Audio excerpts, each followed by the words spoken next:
Hooray! Nigeria is 62. May this Independence Day bring fortune and success to each and every one of us.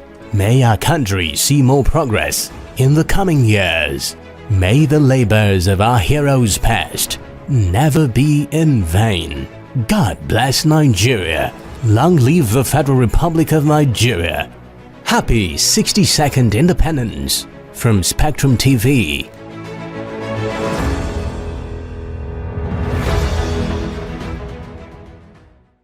As Nigeria turns 62 on October 1st, lots of bugging questions are on the minds of Nigerians about the state of affairs of our dear nation. Attorney ASUU Mendie, Archibong, Esquire, had an exclusive interview with Spectrum Television, Uyo, where the students of High Praises International School had the opportunity to ask some issue-based questions. Attorney ASUU Mendie, Archibong, Esquire, is a U.S. barred international attorney at law. He also has a background in broadcasting. In 2018, he formed the now deregistered Nigeria for Democracy (NFD) party. He was the NFD presidential candidate for the 2019 general elections. He is a good governance advocate who pushes for the dividends of democracy to trickle down to everyone. Mendie Archibong Esquire tackles social issues all over the country. Now, let's watch the questioning excerpt of the exclusive interview. So my name is Abasian Ezekiel Hansen, and my question is, in the case of illegal poaching and random shooting of animals, please, some animals in Nigeria are extinct. So please, how can we increase the animal rates in our country? This question actually surprised me because this is an international issue. If you remember that pandemic in 2020, they said it started from the poaching of animals and the eating of animals, and the infection jumped over from the animal world into the human world. So the question by Abasedion is really, really important in terms of not just preserving our animals, but also in preserving the health and well-being of human beings as well. And I'm talking about the virus. There are laws against killing of animals in Nigeria. You can't just kill animals for sport. You can't kill wild animals for feeding. So when we do have bush meat that we go to eat, we are actually violating the law. We also do have the forestry department in Nigeria that protects the animals as well, and hopefully they become more effective in the protection of these animals. But the protection of animals is the duty of every Nigerian to ensure that these animals are protected, because they cannot protect themselves, especially as their habitat keeps shrinking because human beings keep moving into their habitats. My name is Kini Darambom Sondumana, and I have 3 questions. The first one is, we've been hearing, or I've heard of how our president leave the country. So is there any law against that? And number 2 question is, you had mentioned international law and Nigerian law, and since we have a Nigerian court, do you have international court, and where is it located in? And the third question is, if you were to be voted or elected president or governor, what suggestions will you give for the promotion of growth in Nigeria and to destabilize insecurity in Nigeria? Thank you. The president is a Nigerian citizen. He has the freedom to move all over Nigeria and to be outside of Nigeria. But unlike the Nigerian everyday citizen, because he is the president, he has to transmit power if he stays outside of Nigeria for a continuous period of time. And that transmission of power has to be done to the National Assembly, and it will enable the Vice President of Nigeria to act as the President of Nigeria when that time has been implicated. So the President can leave Nigeria and stay outside for as long as he wants, as long as he follows the Constitution of Nigeria to transmit power after a certain period of time. And in terms of the Nigerian law and international law, The international law, yes, there is a court, the International Court of Justice, and yes, it is located in The Hague. And yes, if you have cases, you actually have to go to The Hague to go and have the court hear the case. And it's made of judges from different parts of the world to sit and hear a lot of these cases. An example being that the International Court of Justice in The Hague did hear the dispute between Nigeria and Cameroon in terms of the Bakassi Peninsula. Unfortunately, Nigeria lost, so that parcel of land was handed over to the Cameroon. Nigeria is a peaceful country and demonstrated to the rest of the world how it should behave in that instance. My name is Kendaram from Sondomana. I have 2 questions. My first question is it right for someone in power, take it to be the governor or the president, to appoint his relative or family member to any political position? Nepotism is what we will call it. We've had a lot of conversation in the last couple of years about nepotism. It still goes to what I spoke about, which is politics of proximity and governance by proximity. So we feel pain when brothers and sisters and uncles and cousins and nieces and nephews are brought into governance, not minding the qualifications of these persons. It is wrong. Nepotism is wrong. It was so wrong that Kennedy, when he appointed his own younger brother as the Attorney General in the United States, after that appointment, there is a law that precludes the president from appointing any immediate member of his family into a cabinet or what you will call in Nigeria ministerial position. There is no law in Nigeria that keeps that from happening, but hopefully that type of law will come to place. But there is a moral ground that we should stand on in terms of appointments when one is in government. We should only appoint based on the skill set of the person and not based on the religious, not based on the familial, not based on the ethnic, not based on the regional affinity of the person, but based on what is in the best interest of Nigeria as a nation. And my second question is, the motorcade carried by a politician, governor, president in Nigeria, is it a sign that we are not yet ready for development, or it is wastage of funds? There is no justification of it. The more dangerous your motorcade is, the more important that you may think you are.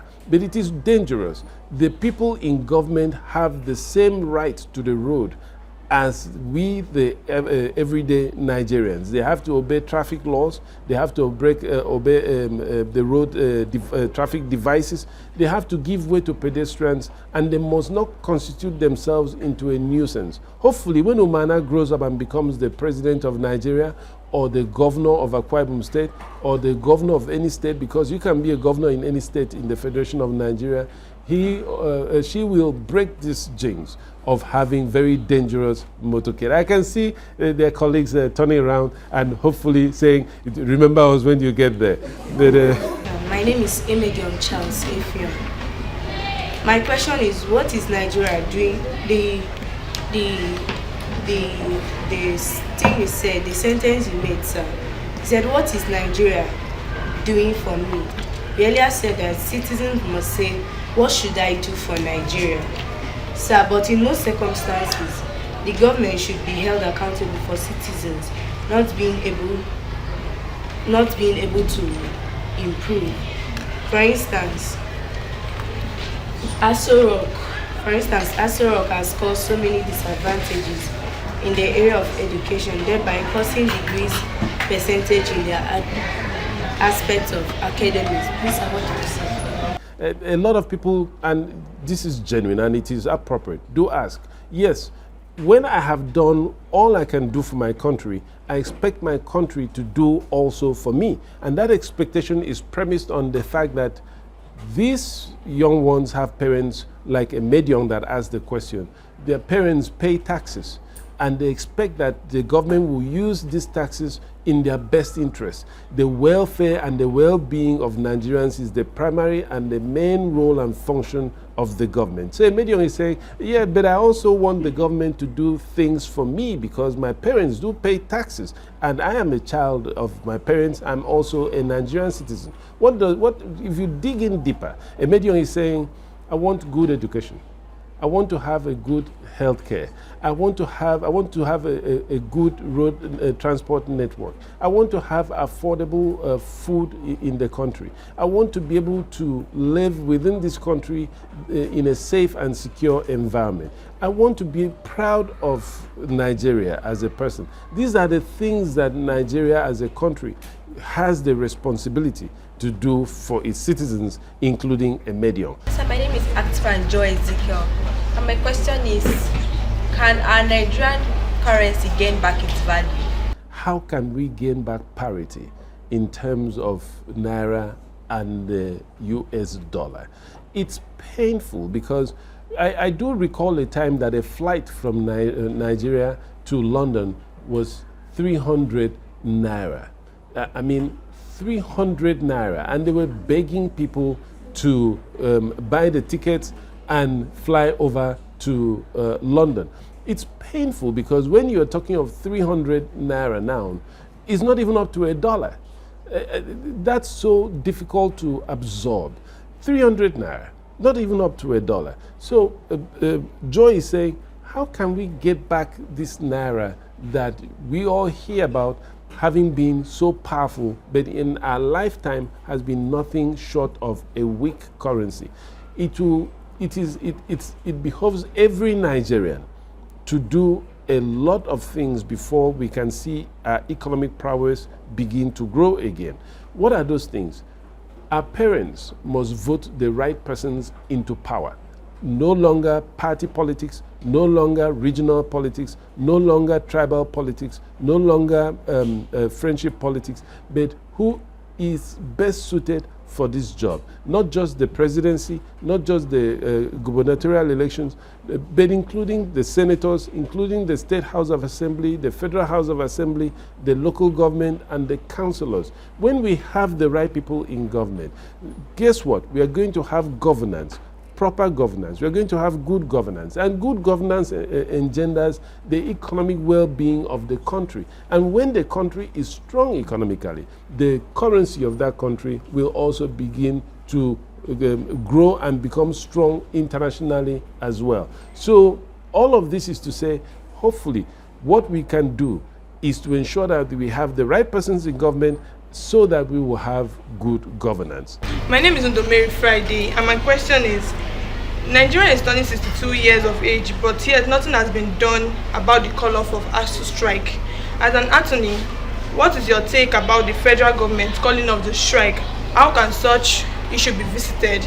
It's painful because when you hear these young ones, they are in SS1, SS2, SS3, and their heart's desire, their main goal is to get into the university. But when they hear and do see their friends home, their senior friends, their older friends who are home because of the ASUU strike, it's not encouraging to them. So they are hoping that by the time they get to the point of getting admission into the university, that the issue of strike is completely wiped out, ended, and it never happens again in the history of the Federation of Nigeria. What would it take for ASUU and the federal government to come to an agreement? Without going into the details and without saying who is right or wrong, then I believe that both parties must negotiate in good faith and must negotiate with the interest of the children at heart, and must negotiate with the sense that history will judge every single person that has a hand whereby the education of children of Nigeria is hampered, is brought down, is taken off the appropriate rail tracks. It's so painful that while we have people in the United States, in France, in Germany, in Costa Rica, different parts of the world, going forward, we have in Nigeria a system whereby children are staying home for no reason that is tenable to us as Nigerians. And my second question is, if a citizen of another country commits a crime in Nigeria, will he be judged here in Nigeria or in his country? If citizens of a different country commit a crime in Nigeria, where will they be held responsible? They'll be held responsible right here in Nigeria. I believe that was also from Mary. So they won't take you back to your home country and hold you responsible. That person will be prosecuted in Nigeria, and if found guilty, sentenced in Nigeria as well. My name is Daniel Samesam, and I have 2 questions. My first question is, forgive me for this question, seeing as the political party you created is called Nigeria for Democracy, but if we are to be realistic and not idealistic, all of our current infrastructure that is still in use or in any usable condition right now was created in the military regime and not actually during the democratic regime. So I would really like your take on whether Nigeria is best suited for democracy, because 23 years of democracy we haven't really achieved anything in 23 years of democracy. This is such an important question. Why? We've tried different types of government in Nigeria. We've tried the British type of parliamentary system. We've tried the military system of government, and we've tried the US system of government twice. What is the best? A lot of people forget that we also do have the traditional system of government that was in existence before the colonialists came in and imposed their own system of government on us. Right now, there is hardly anything better than democracy. But why is it important? The rise of China, the rise of the Asian countries shows us that democracy is not the only system of government that works. China has a different system of government. Socialism and communism was said to be terrible, but now socialism is on the rise. So that question is pretty important. But to the extent that we are already practicing democracy and it's been working for us, and a majority of countries in Africa practice democracy, I believe we should stick with democracy. My name is Mary Jane Chinazunakudo. I have just a question, and it goes this way. Is it possible to impeach the president easily? And please, if it is possible, what are the strong evidence citizens can have to impeach the president? Thank you. The bar is very high for the president to be impeached. That's to start from either the Senate or the Federal House of Assembly to establish the impeachment of the president. My name is Darim Emmanuel-Essien. My question goes thus. The Nigerian society has once been termed as to be as lawless as international waters. So my question is that what can Nigerian law enforcers do to actually enforce the laws in Nigeria? I've learned one thing. You can't impose lawful behavior on people. People must decide to be law-abiding, because when they become lawless, the consequences is painful to them. In the United States, when you speed and you are caught speeding, you are fined, and that fine can be as high as $200. What is $200? At 700 naira to $1, that's 140,000 naira. I tell you what, if any Nigerian is fined 140,000 naira and they know they have to pay that fine just for speeding, people will crawl. People will not want to speed anymore. So punishment does actually affect the behavior of people. So we should look at the punishment part of things and make sure that we impose the appropriate punishment on the people. And what she actually spoke about does also touch the judiciary, because when you take cases to court, it tends to linger for so long. People tend to get away with poor and lawless behavior. We should ensure that there is immediate and speedy dispensation of justice so that people can learn to act in the appropriate manner. Please, my name is Imika Archibong Emmanuel-Essien. Please, since we know that Nigeria is blessed with a lot of natural resources, please, sir, how do you think we can use these resources to the maximum level? When people talk about natural resources, that immediately the mind goes to oil. Well, we also do have gold. We also do have bauxite in Nigeria. We do have coal in Nigeria. We have a lot of natural resources. The appropriate thing to do is to ensure that there is good governance. When there is good governance, you are going to have equitable distribution of these natural resources amongst the regions. Not just the regions, but to a great extent, these natural resources are privatized in the United States. So the federal government does not really take these natural resources. It provides the regulatory framework under which these natural resources can be used in the best interest of the country. That is what I hope will obtain in the near future, so that Imikan can begin to enjoy the Federation of Nigeria. My name is Emmanuel Anthony Bassi, and my question is, you said we have 3 tiers of government in Nigeria. So I want to ask if there are other tiers of government in maybe America and other states. We have 3 tiers of government in Nigeria, and these are the federal government, the state government, and the local government. Does this obtain also in the United States? That was our question, and my knee-jerk reaction was to say, yes, it does, but really, it doesn't. Although we are practicing the American-style democracy, they don't have local governments in the United States. They have councils in the United States, and that is much, much different than what obtains in Nigeria. These councils are much more powerful, okay? Rather, counties. These counties are much more powerful than the local government areas that we have in Nigeria. The counties actually appoint their police force. They appoint their chief of police. They have a jurisdiction. The head of the county actually governs an area, and that area in his governance or our governance can include the power supply, water supply, the roads. Keep in mind that the educational system is controlled at the county level. The state only sets the legal framework for this, for the county to provide this education, right from the preschool to middle school to high school is controlled at the county level. I'm glad that was the last question. These were really tough questions, and I want to thank all of them. Please, thank you so very much. Thank you so very much for the questions that you did ask. The way forward for Nigeria seems simple and easy, but it's not really that simple and easy. Make sure that you have your PVC. Make sure that you vote. Make sure that you protect your vote.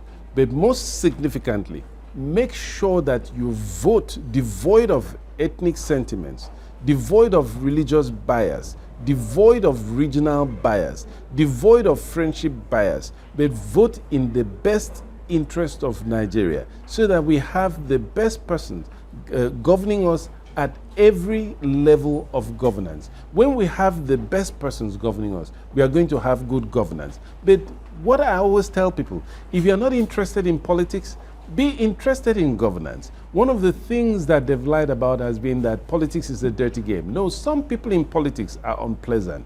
But if anyone wants to change Nigeria or to see a different Nigeria, get in politics or get into governance. Thank you.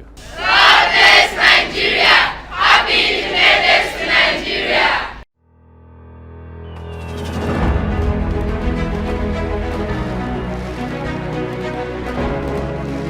Hooray! Nigeria is 62.